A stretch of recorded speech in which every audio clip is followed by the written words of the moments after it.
हरे कृष्णा, राधे राधे। माघ मास महात्म की जय हो। कल हमने 14वें अध्याय में पढ़ा कि माघ मास में क्या नियम होते हैं और उनको कैसे स्नान करना चाहिए और क्या दान देना चाहिए। अब आगे 15वां अध्याय।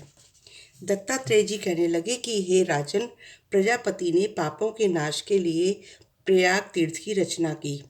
सफ़ेद रंग में गंगा जी, काले रंग में यमुना जी के जल की धारा में स्नान का महात्म्य भली प्रकार से सुनो। गंगा जी का रंग सफ़ेद कहा गया है, श्वेत चांदनी जैसा, और यमुना जी का रंग काला सांवले जैसा। जो इस संगम में माघ मास में स्नान करता है वो गर्भ योनि में कभी नहीं आता। भगवान विष्णु की दुर्गम माया माघ में प्रयाग तीर्थ पर सब नष्ट कर देती है। माघ मास में प्रयाग में स्नान करने से मनुष्य अच्छे भोगों को भोगकर ब्रह्म को प्राप्त होता है। माघ मास तथा मकर के सूर्य में जो प्रयाग में स्नान करता है उसके पुण्यों की गिनती चित्रगुप्त भी नहीं कर सकता। 100 वर्ष तक निराहार रहकर जो पुण्य प्राप्त होता है वही फल माघ मास में 3 दिन प्रयाग में स्नान से होता है।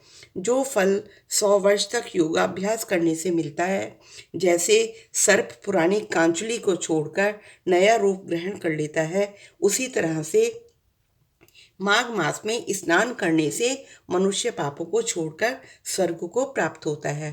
परंतु गंगा यमुना के संगम में स्नान करने से हजारों गुना फल मिलता है। हे राजन, जिसको अमृत कहते हैं वह यह त्रिवेणी ही है। त्रिवेणी को अमृत के समान माना गया है क्योंकि इसमें गंगा यमुना और सरस्वती का वास है। हे राजन, जिसको अमृत कहते हैं वो ये त्रिवेणी है।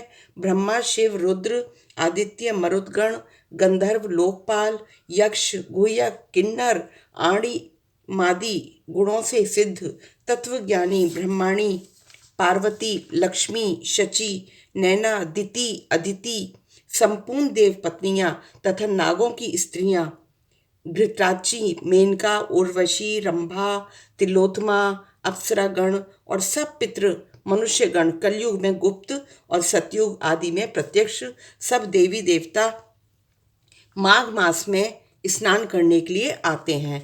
त्रिवेणी का इतना महात्म्य है कि त्रिवेणी संगम में ये सारे लोग स्नान करने आते हैं। इन दिनों माघ मास में प्रयाग में स्नान करने से जो फल मिलता है वह ईश्वर ही कह सकता है। मनुष्य में कहने की शक्ति नहीं है। हजारों अश्वमेध यज्ञ करने से भी ये फल प्राप्त नहीं होता। पूर्व समय में कांचन मालिनी ने इस स्नान का फल राक्षस को दिया और इससे वह पापी मुक्त हो गया। इति 15वां अध्याय समाप्त। माघ मास महात्म की जय।